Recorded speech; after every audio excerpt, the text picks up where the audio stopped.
It's week number 32 of the coronavirus pandemic here in Los Angeles. And let me start off by talking about this nice weather that we're having here in Los Angeles for the entire week. It has been nice and cool.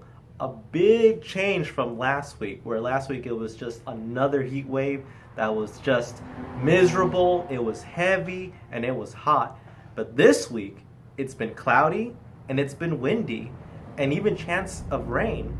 And hopefully it does rain because we're still in the middle of a drought, and because of those fires that we had a couple weeks ago and all throughout the summer, that was very devastating. And we do need water, we do need rain here in California.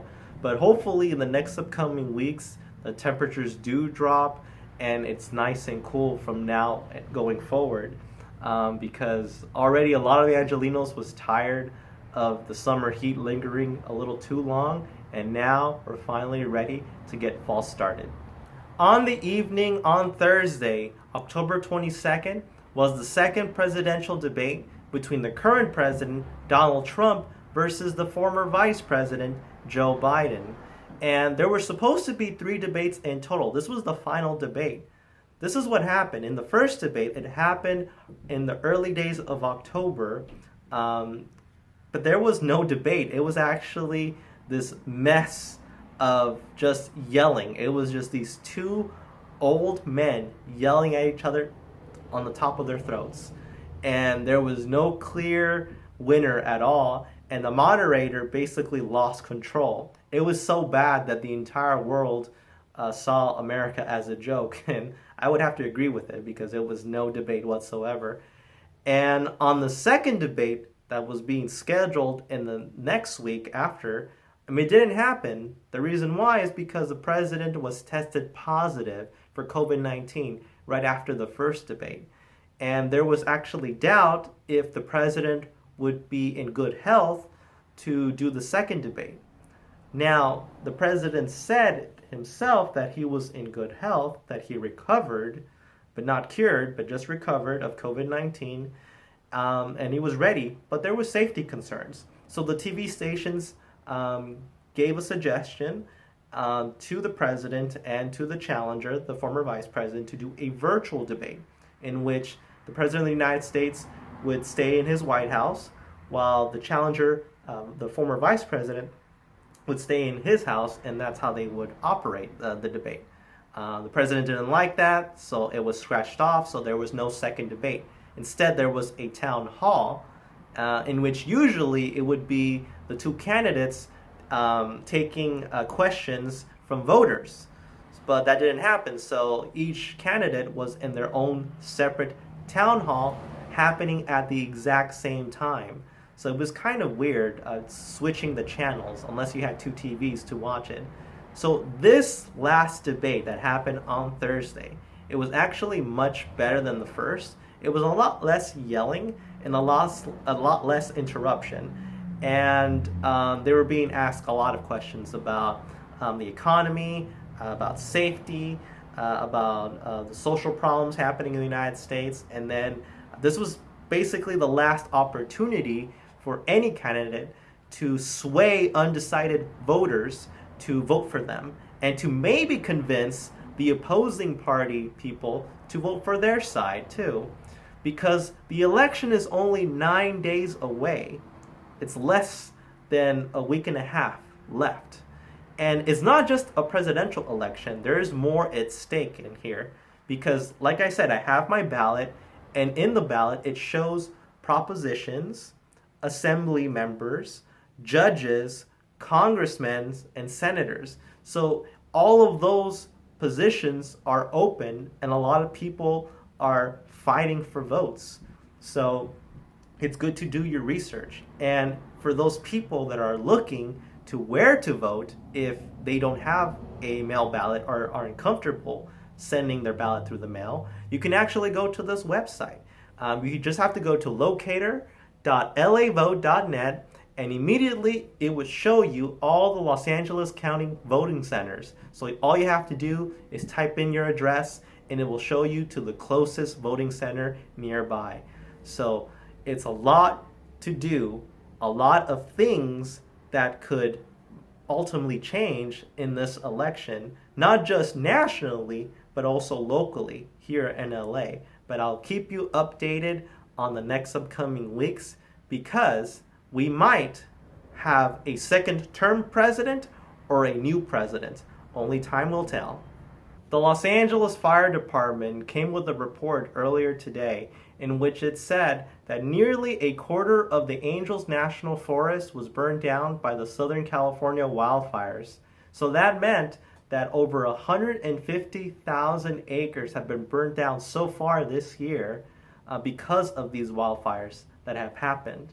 And they urge vigilance to all residents that live near a wildfire danger area, the mountains, the forests, and the valleys. They say to be prepared for anything in case if they have to be evacuated of a wildfire.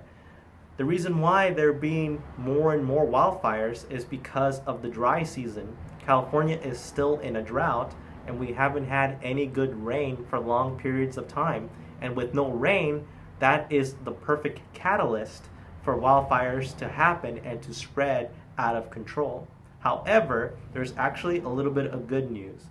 The LAFD did say that the Bobcat fire that has been burning for many weeks now looks like it's going to be put out pretty soon. They say that it's 95% contained so far, and it all has to do with the hard work and dedication of those brave firefighters trying to put out these fires sooner rather than later. So it's all good, but they again urge vigilance to all those communities that we still have 2 months left out of this year. And those 2 months could be critical. Depending if there is rain or no rain, that could tip the scale of probably more wildfires or not having any more wildfires for the rest of the year. Regarding the coronavirus here in Los Angeles, the number of cases, deaths, and hospitalizations continue to decrease. And so far, that is good news. That means that Los Angeles is in the right trajectory of opening up more of its economy. But that also shows how Los Angeles is very serious in tackling this pandemic, this virus, such as wearing a mask, social distancing, like 6 feet apart, washing their hands all the time, and even using hand sanitizer as well, and also disinfecting their areas of living. And to add on top of that good news, now going from city to state, regarding the coronavirus here in the state of California, the number of cases, deaths, and hospitalizations continue to decrease.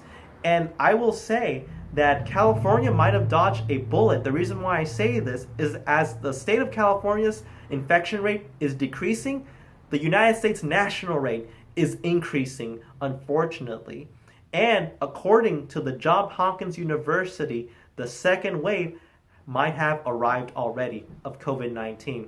The reason why they say this is because it was reported that on October 22nd, it was the single highest number of COVID-19 cases since last July in the United States. About 75,000 Americans were tested positive for COVID-19 in a single day. And to make matters worse, in the next day, it actually broke the record of the previous day.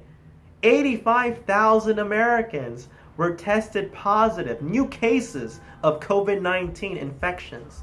So it looks like, in their end, from the Johns Hopkins perspective, that the second wave has arrived in the United States. And to make matters worse, globally, this past week, worldwide, it has reached over 40 million COVID-19 cases. And this is what they were talking about the second wave and the change of weather from summer to fall and winter. These are going to be very critical months, and they're asking everyone to stay vigilant, that we're not out of the woods yet, and that we have to continue to do the simple things right. Again, wearing a mask, social distancing, washing their hands, all those things to prevent the spread of COVID-19, and that the winter months as well as the fall months will be challenging, but we have to do the best we can in order to not be in that projectile of the second wave. So only time will tell, but it is a very scary situation. But it's good for my end that Los Angeles is somehow managing this crisis compared to what's happening to the rest of the United States. So that is it for today's video. So everyone, stay strong, stay safe.